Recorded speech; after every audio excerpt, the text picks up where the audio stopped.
जय हिंद दोस्तों, मैं सागर आप सभी का स्वागत करता हूं अड्डा 24/7 के इस एजुकेशनल प्लेटफॉर्म पे। आज हम बात करने वाले हैं प्रधानमंत्री नरेंद्र मोदी के बारे में। इन्होंने एक अभूतपूर्व रिकॉर्ड बनाया है। पहले आम चुनाव जो 1952 में 1952 के बाद सबसे लंबे समय तक लगातार सेवा देने वाले निर्वाचित प्रधानमंत्री बन गए हैं। और इनका जो सबसे ज़्यादा जो निर्वाचित प्रधानमंत्री बनने का रिकॉर्ड है, यह 10 जून को पूरा हुआ। कब हुआ? 10 जून को पूरा हुआ। तो 10 जून को प्रधानमंत्री ने अभूतपूर्व रिकॉर्ड बनाया है। पहले आम चुनाव जो 1952 के बाद से सबसे लंबे समय तक सेवा देने वाले निर्वाचित प्रधानमंत्री बन गए हैं। इस बात को ध्यान रखिएगा। अब इसमें मुख्य बिंदु का अगर बात करें, चुनी हुई सरकार का रिकॉर्ड क्या है, तो जरा देखिए। पंडित जवाहरलाल नेहरू ने कुल मिलाकर 16 साल यानी 286 दिन 16 साल 286 दिन 1947 से 1964 तक देश के प्रधानमंत्री रहे। लेकिन 1947 से 1952 तक का उनका कार्यकाल अंतरिम सरकार यानी इंटरिम गवर्नमेंट का था। अगर 1952 के पहले आम चुनाव के बाद लोकतांत्रिक रूप से चुनी गई सरकार के कार्यकाल की तुलना करें तो पीएम मोदी ने नेहरू जी के 4398 दिनों के रिकॉर्ड को पार कर लिया। पहला पॉइंट आपको ध्यान रखना है कि वह पीएम कब से कब रहे। वह टोटल 16 साल 286 दिन रहे, 1947 से 1964 तक। अब अगर बात करें हम कि लगातार का अगर बात करें, नरेंद्र मोदी 26 मई 2014 को पहली बार प्रधानमंत्री बने थे। तो इस बात को ध्यान रखिएगा। कभी अगर आपसे सवाल पूछा जाए कि नरेंद्र मोदी ने कब पहली बार पीएम का शपथ लिया था, प्रधानमंत्री का शपथ लिया था, तो 26 मई का डेट आपको क्या करना है, याद रखना है। 26 मई 2014 को पहली बार प्रधानमंत्री बने थे और तब से लेकर आज 10 जून 2026 तक वे बिना किसी रुकावट के लगातार 12 वर्षों से अधिक समय से इस पद पर बने हुए हैं। इस बात को ध्यान रखिएगा। इंदिरा गांधी से अगर इनका तुलना करें, हालांकि इंदिरा गांधी का कुल कार्यकाल दो अलग अलग अवधि को मिलाकर लगभग 15 वर्षों का रहा है, लेकिन उनका कार्यकाल लगातार कंटिन्यूअस नहीं था, क्योंकि बीच में 1977 से 1980 तक जनता पार्टी की सरकार थी। इस बात को ध्यान रखिएगा। अगर हम जवाहरलाल नेहरू का अगर वहीं बात करें तो जवाहरलाल नेहरू 1952 से 1964 एक निर्वाचित कार्यकाल का अगर बात करें, क्योंकि पहली बार आम चुनाव कब हुआ था, 1952 में हुआ था पहली बार आम चुनाव। इससे पहले वह इंतरिम गवर्नमेंट अंतरिम सरकार के हिस्सा थे, लेकिन पहली बार जो चुन करके सरकार बनी थी 1952 में। तो याद रखिएगा 1952 में पहला आम चुनाव हुआ था और 1952 से 1964 तक निर्वाचित कार्यकाल रहे। अगर हम इनका उपलब्धि के बारे में बात करें तो पंचवर्षीय योजनाएं और मिश्रित अर्थव्यवस्था, मिक्स्ड इकोनॉमी, इन्होंने जोसेफ स्टालिन के सोवियत मॉडल से प्रभावित होकर 1951 में योजना आयोग प्लानिंग कमीशन का गठन किया था और प्रथम पंचवर्षीय योजना हेराल्ड डोमर मॉडल और द्वितीय योजना पीसी महालनोबिस मॉडल अपनाई गई थी। इन्हीं के समय आई थी, जिससे भारत में भारी उद्योग जैसे भिलाई, राउरकेला स्टील प्लांट की नींव पड़ी थी। भिलाई कहाँ है? छत्तीसगढ़ में। राउरकेला जर्मनी के सहायता से उड़ीसा में यह प्लांट लगाया गया था। वहीं पे पंडित जवाहरलाल नेहरू का एक और इम्पोर्टेंट गुटनिरपेक्ष आंदोलन, नॉन अलाइन मूवमेंट और पंचशील 1954 में चीन के चाउ एनलाई, यह सारा फैक्ट आपको याद रखना एग्जाम पॉइंट ऑफ व्यू से। चीन के चाउ एनलाई के साथ पंचशील समझौता किया और 1961 में बेलग्रेड में मिस्र के नासिर और यूगोस्लाविया के टिट्टो के साथ मिलकर नैम यानी नॉन अलाइन मूवमेंट की स्थापना की थी। यह सारा चीज़ आपके एग्जाम पॉइंट ऑफ व्यू से बहुत ही इंपॉर्टेंट है। हर एक फैक्ट्स आपके एग्जाम के लिए बहुत ही इंपॉर्टेंट है, अगर आप बीपीएससी TRE 4 का तैयारी कर रहे हो या किसी भी एग्जाम का तैयारी कर रहे हो। इंदिरा गांधी का अगर बात करें तो 1966 1966 से लेकर के 1977 1977 और बाद में 1980 से 84 80 से 84 तक वह पीएम रहे। अगर बैंकों का राष्ट्रीयकरण का बात करें तो बैंकों का राष्ट्रीयकरण पहली बार 1969 1969 में 19 जुलाई 1969 को एक अध्यादेश के जरिए 14 बड़े निजी बैंकों का राष्ट्रीयकरण किया गया था। तो पहली बार बैंकों का राष्ट्रीयकरण 1969 में किया गया था और कितने बैंकों का? 14 बड़े निजी बैंकों का किया गया था, इस बात याद रखिएगा, का राष्ट्रीयकरण किया गया था। जो भारत के आर्थिक इतिहास का सबसे बड़ा टर्निंग पॉइंट था, तब बैंकिंग नियंत्रण अधिनियम लाया गया था, इस बात को ध्यान रखिएगा। प्रीवी पर्स, यह जो प्रीवी पर्स है, प्रीवी पर्स की समाप्ति, यह बहुत ही इंपॉर्टेंट है, हमेशा पीसीएस के एग्जाम वगैरह में पूछते रहता है। तो प्रीवी पर्स की समाप्ति 26वां संविधान संशोधन 1971 के द्वारा राजा महाराजाओं को मिलने वाले विशेष भत्ते और विशेषाधिकार समाप्त कर दिया गया। यह सवाल कितना बार एग्जाम में पूछा है और बहुत ही स्टैंडर्ड एग्जाम है। अगर आप पीसीएस का तैयारी कर रहे हो या बीपीएससी टीआरई का तैयारी कर रहे हो, आपके लिए हर एक लाइन, इस जो भी इस लेक्चर में बताया जा रहा है, हर एक लाइन बहुत ही इंपॉर्टेंट है। तो प्रीवी पर्स की समाप्ति 26वां संविधान संशोधन 1971 के द्वारा, और इसमें क्या हुआ था कि राजा महाराजा को जो विशेष अधिकार दिया गया था, विशेष भत्ते मिलते थे, उसको समाप्त कर दिया गया था, इस बात को ध्यान रखिएगा। आगे बात करें 1971 का युद्ध और शिमला समझौता।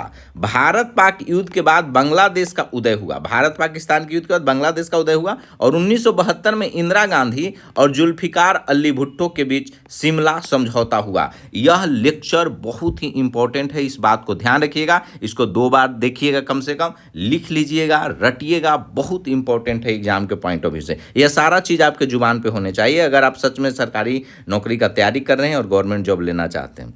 संविधान का लघु संविधान, मिनी कॉन्स्टिट्यूशन, यह बहुत इजी सवाल के रूप में देखा जाता है, हमेशा एग्जाम में पूछा जाता है कि मिनी कॉन्स्टिट्यूशन किस संविधान संशोधन को कहा जाता है। 42वां संविधान संशोधन 1976 इन्हीं के समय में हुआ था, जिसके तहत प्रस्तावना में समाजवादी, पंथ निरपेक्ष और अखंडता शब्द जोड़े गए और मौलिक कर्तव्य भाग 4A शामिल किया सरदार स्वर्ण सिंह समिति के सिफारिश पे, इस बात को ध्यान रखिएगा। मौलिक कर्तव्य भाग 4A में शामिल किया गया, तो मौलिक कर्तव्य किसके सिफारिश पर, तो याद रखिएगा सरदार स्वर्ण सिंह समिति के सिफारिश पर लागू किया गया था। कब? 42वां संविधान संशोधन 1976 में ही। और 42वां संविधान संशोधन 1976 में एक बड़े लेवल पर बदलाव किया गया था, इसीलिए इसको मिनी कॉन्स्टिट्यूशन कहा गया। और इसी के समय 1976 में ही 42वां संविधान संशोधन के समय ही प्रस्तावना में 3 शब्द जोड़े गए थे। कितने शब्द? 3 शब्द जोड़े गए थे, समाजवादी, पंथ निरपेक्ष और अखंडता। इस बात को ध्यान रखिएगा, इस बात को ध्यान रखिएगा। चलिए, ऑपरेशन स्माइलिंग बुद्धा, हर एक लाइन बहुत इंपॉर्टेंट है।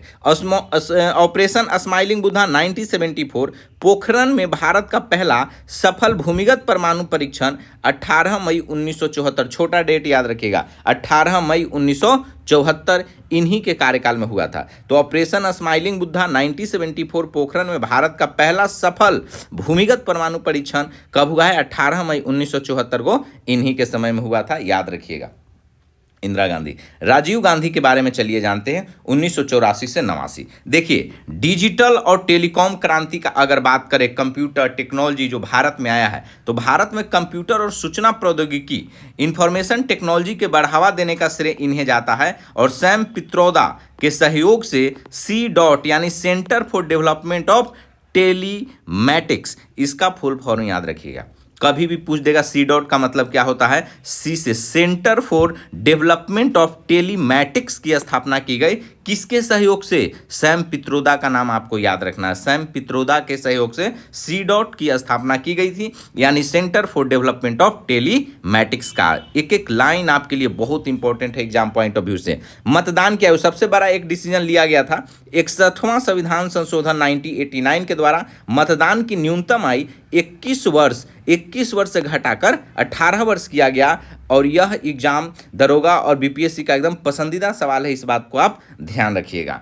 चलिए, दल बदल विरोधी कानून, एंटी डिफेक्शन लॉ, ये भी बहुत इंपॉर्टेंट है, बार बार एग्जाम में पूछा जाता है। संसद में राजनीतिक स्थिरता के लिए 52वां संविधान संशोधन यानी 52 कॉन्स्टिट्यूशनल अमेंडमेंट 1985 पारित किया गया, जिसके तहत संविधान में 10वीं अनुसूची जोड़ी गई थी। यह इंपॉर्टेंट है, बहुत ज़्यादा इंपॉर्टेंट है। पंचायती राज का नींव का बात करें, हालांकि 73वां और 74वां संविधान संशोधन बाद में पास हुआ। पंचायती राज नींव का जो नींव पड़ा 73वां और 74वां संविधान संशोधन से पास हुआ, लेकिन इसकी मूल रूपरेखा राजीव गांधी सरकार द्वारा 64वां और 65वां संविधान संशोधन विधेयक के रूप में पेश किया गया था। तो याद रखिएगा, 64वां और 65वां संविधान संशोधन भी पंचायती राज से ही संबंधित है, भले ही 73वां और 74वां संविधान के बाद यह पास हुआ था, संविधान संशोधन के बाद, लेकिन इसका नींव 64वां और 65वां संविधान संशोधन का नींव राजीव गांधी के ही कार्यकाल में रखा गया था।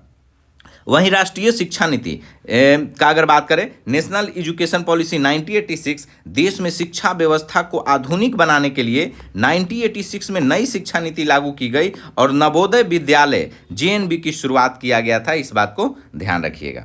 तो ये भी सवाल अगर कभी पूछ दे कि नवोदय विद्यालय की शुरुआत कब किस शिक्षा नीति में लागू हुआ था, तो यह 1986 का एजुकेशन पॉलिसी में। अब अटल बिहारी वाजपेयी का कार्यकाल देखें 1998 से 2004। देखिए, वाजपेयी जी का कार्यकाल बुनियादी ढांचों के विकास और कूटनीतिक फॉरेन पॉलिसी के लिए मील का पत्थर माना जाता है। अगर हम पोखरण 2 का बात करें, पोखरण 1 18 मई 1974, लेकिन यह पोखरण 2 है। ऑपरेशन शक्ति 1998 11 और 13 मई 1998 को पोखरण में 5 परमाणु परीक्षण किए गए, जिसके बाद भारत ने खुद को पूर्ण परमाणु संपन्न देश घोषित किया। और इसी के बाद वाजपेयी जी ने जय जवान जय किसान और जय विज्ञान का नारा दिया। यह सब लोग जानता है कि जय जवान जय किसान और जय विज्ञान का नारा अटल बिहारी वाजपेयी ने दिया, लेकिन कब दिया, अगर यह सवाल पूछ दिया जाए तब आप फंस जाइएगा। तो हर एक पॉइंट आपके लिए इंपॉर्टेंट है कि जय जवान जय किसान जय विज्ञान का नारा जो अटल बिहारी वाजपेयी ने दिया था, यह ऑपरेशन शक्ति के बाद ही, जब भारत ने अपने आप को पूर्ण परमाणु संपन्न देश घोषित किया था। चलिए, कनेक्टिविटी और इंफ्रास्ट्रक्चर पे भी अगर बात करें, बहुत इंपॉर्टेंट रोल है अटल बिहारी वाजपेयी जी का। स्वर्णिम चतुर्भुज परियोजना यानी गोल्डन क्वाड्रिलेटरल का अगर बात करें, गोल्डन क्वाड्रिलेटरल यहां से पूछ देगा कि इनमें से कौन गोल्डन क्वाड्रिलेटरल से नहीं जुड़ा हुआ है। तो देखिए, दिल्ली, मुंबई, चेन्नई और कोलकाता, यह 4 शहर का नाम आपको याद रखना है। दिल्ली, मुंबई, चेन्नई और कोलकाता। देखिए क्या है, दिल्ली, मुंबई, चेन्नई और कोलकाता। तो यह आपको नाम याद रखना है चारों शहर का कि गोल्डन क्वाड्रिलेटरल में कौन कौन शहर मेरा आता है। तो डीएमसीके, दिल्ली, मुंबई, चेन्नई और कोलकाता।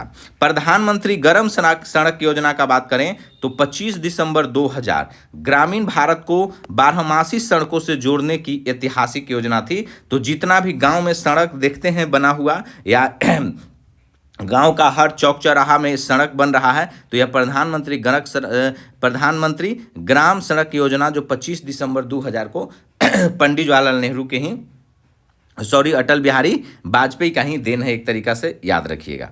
शिक्षा का अधिकार, राइट टू एजुकेशन की पृष्ठभूमि इनके कार्यकाल में ही 86वां संविधान संशोधन 2002 लाया गया, जिसने अनुच्छेद 21A के तहत 6 से 14 वर्ष के बच्चों के लिए शिक्षा को मूल अधिकार बनाया और इसी के तहत सर्व शिक्षा अभियान शुरू किया गया। इस बात को याद रखिएगा। यह लेक्चर बहुत ही इंपॉर्टेंट है आपके एग्जाम पॉइंट ऑफ व्यू से। चलिए, एक वित्तीय सुधार हुआ, FRBM एक्ट 2003 में लाया गया था कि राजकोषीय घाटे को नियंत्रित करने के लिए राजकोषीय उत्तरदायित्व और बजट प्रबंधन अधिनियम लागू किया गया था।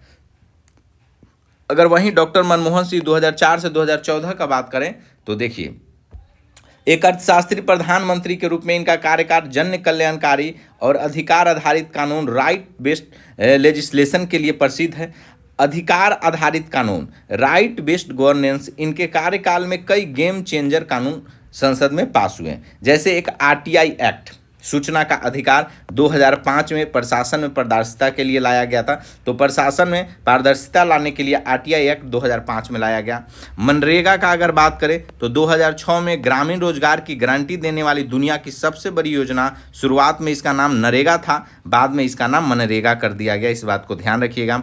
RTE एक्ट लागू 2010 में शिक्षा का अधिकार कानून पूर्ण रूप से लागू हुआ और खाद्य सुरक्षा अधिनियम 2013 में, खाद्य सुरक्षा अधिनियम कब, 2013 में देश की सबसे बड़ी आबादी की कानूनी रूप से सस्ता अनाज देने की व्यवस्था की गई। भारत अमेरिका परमाणु समझौता, देखिए भारत अमेरिका परमाणु समझौता 1-2-3 एग्रीमेंट, यह बहुत फेमस है। अगर आपसे पूछा जाए कि 1-2-3 एग्रीमेंट किससे रिलेटेड है, तो भारत और अमेरिका के परमाणु समझौतों से। तो 1-2-3 एग्रीमेंट 2008 में, इस असैन्य परमाणु समझौते के बाद भारत के लिए वैश्विक परमाणु व्यापार के रास्ते खुले, जिसके लिए मनमोहन सरकार ने संसद में कड़ा विश्वास मत भी जीता था। आर्थिक संकट से उबरना, 2008 की वैश्विक मंदी, ग्लोबल फाइनेंशियल क्राइसिस के समय मजबूत बैंकिंग नीतियों के कारण भारतीय अर्थव्यवस्था को सुरक्षित रखने का श्रेय इनकी सरकार को जाता है। इस बात को ध्यान रखिएगा। अब बात करते हैं वर्तमान प्राइम मिनिस्टर नरेंद्र मोदी के बारे में। 2014 से लेकर के वर्तमान तक अभी यह देश के प्रधानमंत्री हैं। पीएम मोदी का कार्यकाल भारत की राजनीति में कल्याणकारी योजनाओं के डिजिटलीकरण, बड़े आर्थिक सुधारों और कड़े नीतिगत फैसलों के लिए जाना जाता है। आर्थिक और कर सुधार में क्या हुआ? इन्होंने जीएसटी वस्तु एवं सेवा गुड्स एंड सर्विस टैक्स 101वें संविधान संशोधन के द्वारा 1 जुलाई 2017 से एक देश एक कर की अवधारणा लागू की गई। यही विमुद्रीकरण या डिमोनेटाइजेशन 8 नवंबर 2016 यह आपको याद होगा दिन। 500 और 1000 के नोटों को बंद करने का ऐतिहासिक फैसला कब लिया गया था? 8 नवंबर 2016 को। दिवाला और दिवालियापन संहिता आईबीसी 2016 कॉरपोरेट लोन रिकवरी को आसान बनाने के लिए यह नियम लाया गया था। डिजिटल इंडिया और वित्तीय समावेशन, फिनेंशियल इंक्लूजन और jam Trinity, Jan Dhan Aadhaar mobile के माध्यम से डायरेक्ट बेनिफिट ट्रांसफर डीबीटी, याद रखिएगा, डायरेक्ट बेनिफिट ट्रांसफर शुरू किया गया, जिसने भ्रष्टाचार को कम किया। यूपीआई यूनिफाइड पेमेंट इंटरफेस 2016 ने भारत को डिजिटल भुगतान में वैश्विक लीडर बना दिया। इन सारे चीज़ों को याद रखना। ऐतिहासिक संवैधानिक निर्णय लिया गया, अनुच्छेद 370 और 35A की समाप्ति अगस्त 2019 में। जम्मू कश्मीर का विशेष दर्जा समाप्त कर उसे 2 केंद्र शासित प्रदेशों में विभाजित किया गया था, याद रखिएगा। EWS इकोनॉमिक वीकर सेक्शन के लिए लाया गया 103वां संविधान संशोधन 2019 द्वारा सामान्य वर्ग के गरीबों को 10% आरक्षण दिया गया। यह सारा चीज याद रखिएगा। नारी शक्ति बंधन अधिनियम 2023 में लाया गया 106वां संविधान संशोधन के तहत लोकसभा और राज्य विधानसभाओं में महिलाओं के लिए 33% आरक्षण का प्रावधान किया गया था। यह सारा चीज आपको ध्यान रखना है। नीति आयोग का गठन 1 जनवरी 2015, 65 वर्ष पुराने योजना आयोग को समाप्त कर नीति आयोग थिंक टैंक, क्या है यह? थिंक टैंक आपको ध्यान रखना है। थिंक टैंक, तो यहाँ आपको थिंक टैंक याद रखना है। क्या हो जाएगा यह?